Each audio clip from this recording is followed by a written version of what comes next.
So I'll call the meeting to order and we'll have the call of the roll. Brown, Bras, Gopi, Leonard here. Sanchez, Here. Allen, present. Kenyon. Kopi's present. Thank you, Gopi. The meeting's called to order and the next thing we need is a motion. Ex officio also present. Oh, good. We need a motion to approve the minutes of March 18th. Leonard so moves. Leonard moves. Brown seconds. Brown seconds. Is there discussion? Ready for the roll call? Brown, Yes. Bras, Gopi, Yes. Leonard, yes. Sanchez, Yes. Allen. Aye. Get in. Oh, they're approved. Let's go out of order to take care of Jody because she's got a resolution that needs to be approved. Some members have another meeting. So let's talk about Senate Bill 1692. Thank you. I appreciate you moving this up so we can discuss it ahead of the other items. We became aware of Senate Bill 1692. This was a bill that was drafted by the Illinois Association of Drainage Districts. There were some issues that were occurring in central and southern Illinois that precipitated the writing of this bill and the support of it by Senator Bennett. We've talked with Richard Lyons, who is the lobbyist for Illinois Association of Drainage Districts, and he's open to modifications as requested by Kane County. As you're aware, and I mentioned yesterday at legislative committee, the county has been working over 20 years to try to reactivate some of our drainage districts to improve the drainage within those areas and the production on our farmland as part of our farmland preservation throughout the county. The challenge with this is that we are one of the collar counties and our farms are constantly under the pressure of development. When you give the farmers, the absentee landowners, additional votes towards a drainage district, what tends to happen is those people that live on the land have less of a say. So we've polled all of our drainage districts that are elected, and all of them have supported the addition of this language that would include the county as being only a part of the legislation to the point that the votes would continue to be one per parcel as opposed to one per acre. We see in our drainage districts, the most active members are the members that are living on the land on the smaller 5-acre parcels. And they have really promoted the improvement and maintenance of drainage within the districts. Late yesterday afternoon, we had originally written the resolution to only include drainage districts that fell wholly within Kane County. And late afternoon yesterday, we received a call from our one elected drainage district, the Union Drainage District of Kane and DeKalb, who also wanted to be excluded from the language that would require them to give one vote per acre of land. So I modified the resolution and handed that out to the committee members so that Union District would also be included in this modification. Would somebody like to make this resolution? Leonard will move. Leonard Sanchez moves. seconds. And Sanchez seconds. Is there discussion? You understand what they're trying to do? That's good. Thank you for being on the alert for something like this. Yes. We'll call roll. Brown, yes. Bras, Gopi, Kopi, yes. Leonard, yes. Sanchez, Yes. Allen. Yes. It's been approved. Thank you, Jody, for taking care of that. So we'll move back to our report by Mr. Arnold. Thank you. One of the things I have here, I've got a number of things on the table in the back, and one of the things that I will put there is a copy of what we call our State House Quick View. It's a weekly update of legislation in the Illinois General Assembly of interest to farmers. This one is from April 16th, has 41 bill positions in 12 different issue areas. Senate Bill 1692 that you just took action on is not in this particular issue. It has been in previous issues, and that is legislation that the Illinois Farm Bureau supports. And given the action of this committee this morning, our state legislative team will be in touch with the Illinois Association of Drainage Districts, and I'm very confident that they will be supportive of this resolution that proposes these changes. To go through things chronologically, on April 9th, our organization did an annual, what we call Lunches to Legislators program. We sent volunteers in to have lunch with 4 of our state legislators in Kane County and talk about some of the bill positions in this quick view. But really it's more of an acquaintance program, an opportunity to make sure that every member of the Illinois General Assembly that represents any portion of Kane County knows at least a couple of farmers and try to build those relationships. Going along chronologically, on April 13th, our young farmers invited the county's 3 FFA chapters into an acquaintance event at the Northern Illinois Food Bank. In a 2-hour shift, they repackaged approximately 1,400 meals for our hungry neighbors by relabeling canned vegetables, and that's something I think that we've done for the last 15 years. At our April Board of Directors meeting, our Board of Directors approved the concept of providing what we call a professional membership to every member of the Agriculture Committee.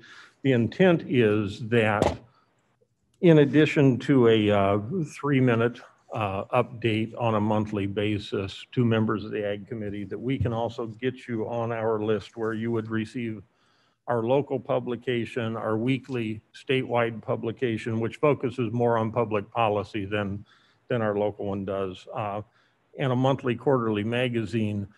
It would also make it much easier for us as administrative staff in the office to share information with you on, we do 2 regular publications. One is the quick view, the legislative bill positions, and the other is a local government newsletter that comes out every other month that's topical. I think the last issue covered county health departments.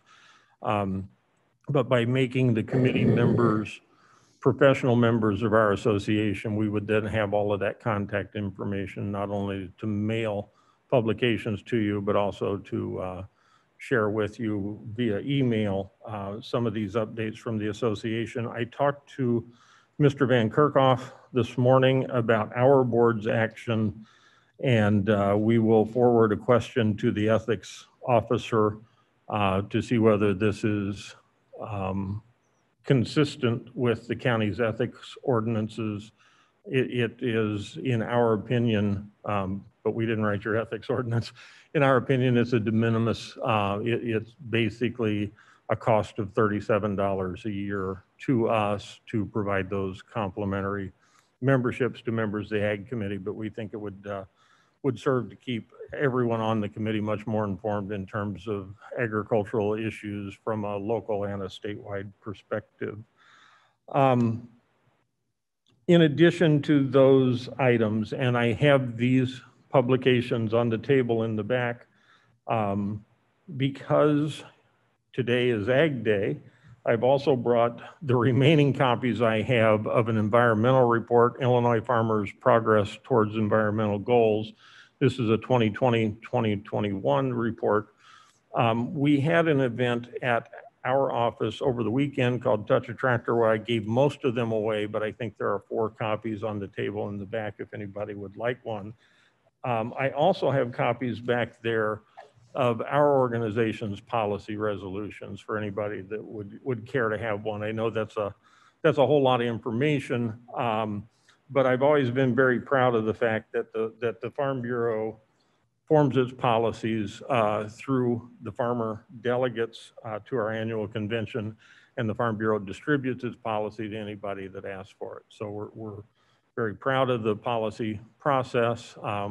I doubt that any of you can read through the policies and agree with 100% of it, but we are very upfront about it.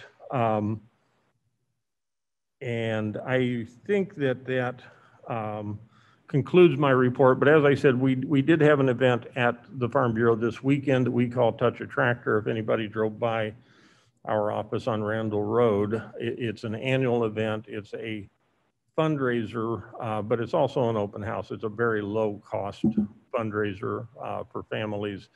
And given the situation with COVID, we decided to keep that event entirely outdoors this year so that it could be socially distanced. We estimate that we had about 1,200 people come through during the 3 days to take a look at some of the farm equipment and meet some local farmers. So that concludes my report, Mr. Chairman. Is there any questions of Mr. Leonard? Thank you, Mr. Chairman. Mr. Arnold, you had mentioned there was a cost. I forget if it was $137 or whatever. 37. Oh, okay. Well, I was going to say I'd like to donate that so that you don't have to spend that money. Well, we appreciate that. We do have a not-for-profit foundation, and as I said, we will have a conversation with the ethics officer. If that is approved, we will bring membership applications to the next meeting of the committee and/or mail them to all of the members of the committee so that we have the information that we need for our database. Since I have the floor again, there are two other things that I will put on the table in the back. And one, our not-for-profit foundation met in late March and approved college scholarships for 2021 for 15 students pursuing higher education for a variety of agricultural careers and at a variety of colleges all across the nation. So all of that information is on this sheet. I will put a copy of that back there. But also, since I mentioned the not-for-profit foundation, we have two, and these are becoming very popular with not-for-profits, the opportunity to go out and eat, and the restaurants commit a portion of the sales to a local not-for-profit. So we have two of those arranged in the month of May, one at Salsa Verde in Geneva on May the 4th, and one at the new Oberweis restaurant, Oberweis Dairy, that burger joint, and Wood Grain Pizzeria in Geneva on Friday, May the 28th. So there's a little QR code here. If you point your phone at it, it actually will register you, and then you will get a reminder on those days to eat to help provide scholarships for college students. Thank you. Madam Chairman. There we are. Thank you. Mr. Arnold, instead of just sending the application to the members of the Agriculture Committee, there may be other members of the board who'd be interested in learning about the Farm Bureau as well. So if I can ask you to extend that application to all of our members of the board. Okay. Thank you. I'm sorry at the beginning, I forgot to tell you this is Earth Day. Well, we should all cherish the earth. And I know on the farm, we always like to leave our farm better than we found it. I mean, our family believed that. When you take it over, you make it enrich the soil. Now, Northern Illinois Food Bank. Yes. Hi, Mr. Chairman. How are you? Oh, good. Good. Thank you so much for having me.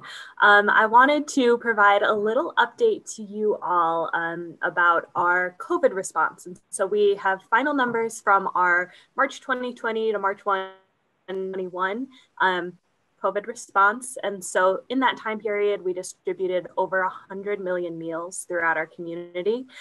We hosted over 870 pop-up markets and mobile distributions. Those have been our big COVID response distributions. We were able to deliver over 800,000 meals to children. We processed about 2,500 SNAP applications, and we've had so many volunteer hours, 126,000, more than that. And so that just speaks to the work that we've been doing over the past year with our COVID response. We know it's been crazy for everyone, but I think that speaks to the work that the food bank has been doing, and unfortunately the highly increased need in our communities. We do also have 2021 projections for food insecurity in our community. And so Kane County in 2020, food insecurity rates were projected to be at about 10%. We're excited to see that in 2021, they're projected to be sitting at about 8.4%. So that's down from what they were in 2020. However, that's still pretty increased from what they were pre-pandemic. And so we know that our work is not done. Our work is never done. And so we're going to continue to, have our pop-up market distributions continue to try to meet the need in our community. Something that we wanted to point ahead to is we are, as I'm sure you all know, the Farmers to Families food boxes have been discontinued. So that we're still waiting to see what's going to come out of the USDA as far as other opportunities, but we are planning to continue our operations, heightened. And we're looking ahead now to our summer opportunities to get meals out to our neighbors, particularly through child nutrition programs. So we're excited to have some of those child nutrition program waivers still in place so that we can get more meals to more kids. Finally, I don't want to take up too much of your time, but this week is National Volunteer Week. And so to all of you, Steve, to your team, to everyone who has volunteered with us, who knows a volunteer, anything, we just want to say thank you so much. We're super appreciative and could not do what we do without our volunteers. If you're looking to come volunteer with us, go to solvehungertoday.org. We'd love to have you. And that's all I have to say. Sorry, I know that was fast, but trying to get it moving. So thank you. Anybody have any questions of Julia? All right, thank you very much. Then we'll talk about Growing for Cane program. Yes, good morning. And I just want to make sure I've got enough time to get through everything. So I think we've got about 5 minutes left, if that's sounds Got about all right. the time you want, Okay. young man. Time is something we have. I think Blair's going to bring up my slides. But today I wanted to go over some updates on some of our Growing for Cane activities. And to start out, I'd like to give a quick summary on the Farmer Mini Grant program.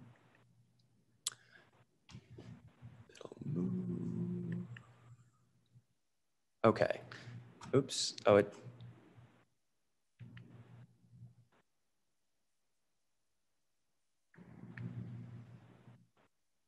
Yes. Oh, there it goes. So, as you'll recall, the county board did approve at the most recent meeting that that $25,000 in grants would be made. So those were $1,000 grants for each of the farmers that were approved, and so that was cumulatively over 3 rounds that we made those announcements of each group of farmers over the last series of Agriculture Committee meetings. To date, we have paid out $14,000 in grants. So that covers pretty much all of the round 1 applicants. I think there might be 1 left. And then a good percentage of the second round, and we have yet to get into the 3rd round. We'll be starting those pretty soon. Just to look at some of the data, this is just a snapshot from the survey that was attached to the application. Just wanted to highlight some of the food safety and gap response data. So from the responses, we learned that about 67% of the farmers indicated that they either have an on-farm food safety plan or are in the process of developing one. The figure was a little bit lower for the Good Agricultural Practice certification. You'll recall that this is something that that different wholesalers will require, but it's really based on their individual requirements. So it's certainly not mandatory in any sense. And then lastly, just an interesting figure that 6 farms either have organic certification or are actively pursuing it. And an additional 3 indicated that they were currently interested in that. So part of the reason we were looking at farm food safety planning is that there is a connection with the FDA's Food Safety Modernization Act. So the produce safety rule is the rule that really affects fruit and vegetable growing activities. And as of January 27th of 2020, that rule pretty much went into effect for all farmers that are selling more than $25,000 in produce per year, averaged out over the most recent 3-year period. So that covers a pretty significant chunk of farmers. There are some exemptions to that, but it's pretty inclusive. So I want to make it clear that having a farm food safety plan is not a requirement of the produce safety rule, but we have seen that having that farm food safety plan makes it a lot easier and helps farmers to prioritize food safety for their farm. So it is something that we try to promote and encourage. And again, that GAP certification, in order for farmers to complete that GAP audit, that is typically a requirement, is having that plan. But again, that's based on the individual organization that's conducting that GAP audit. So now I want to just move into some updates on the Farm to School program. So this is just a snapshot of the balance of funding available as of January. So this is what we had left, and originally this grant was for $94,000. So we've spent a majority of that, and we'll be winding this program down. It does wrap up at the end of June. So most of the program activities or expenses are contractual services. So we have funding for graphic design services for the draft of the guidebook that we have been developing, as well as funding for the Farmers in the Classroom speaker series, which is going to hire farmers to give classroom presentations for students at the Juvenile Justice Center and be able to give discussions about the activities that are going on their farms. And then most of the other expenses are related to classroom activities and certainly the outdoor garden at the Juvenile Justice Center. So we've spent about $500 on materials so far to get the garden ready and started this spring. And this is just a quick summary of the new program activities. So you'll recall that we submitted a budget adjustment to USDA last year. And so we added to our revised budget some new items that weren't included in our original proposal. So to date, we have purchased the additional tower garden materials for the indoor classroom garden. We have also purchased the UV light system, which is meant to help with seed starting and get the season, just to get ready for the season before plants can be moved outside. And we have completed the orchard installation, which I think is one of the more noteworthy accomplishments. So that was completed back in November. And lastly, we have purchased most of the safety supplies that was requested by the JJC for the students. And that included some protective footwear, just so that it's more comfortable and easy for the students to work in the garden. and be in compliance with the JJC's safety guidelines. And then lastly, I just wanted to share a couple of pictures of the orchard plants.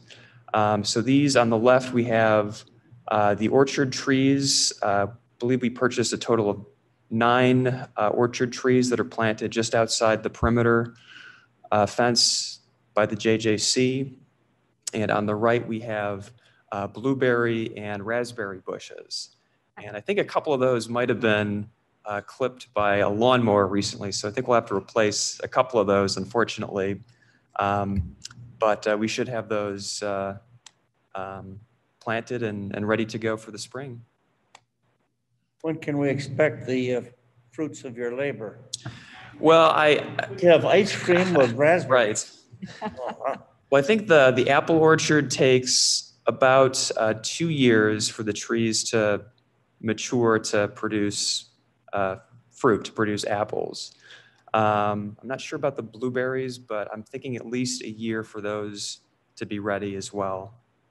Well, we could send Blair to Michigan. He could bring some blueberries back, and then we could have a treat. Blair? Any other questions about this? I think this is involving young people, and anything like this is long-lasting education. You know, the thrill of it when they harvest their first crop of whatever it is, radishes or potatoes. You should have your potatoes in long ago, though.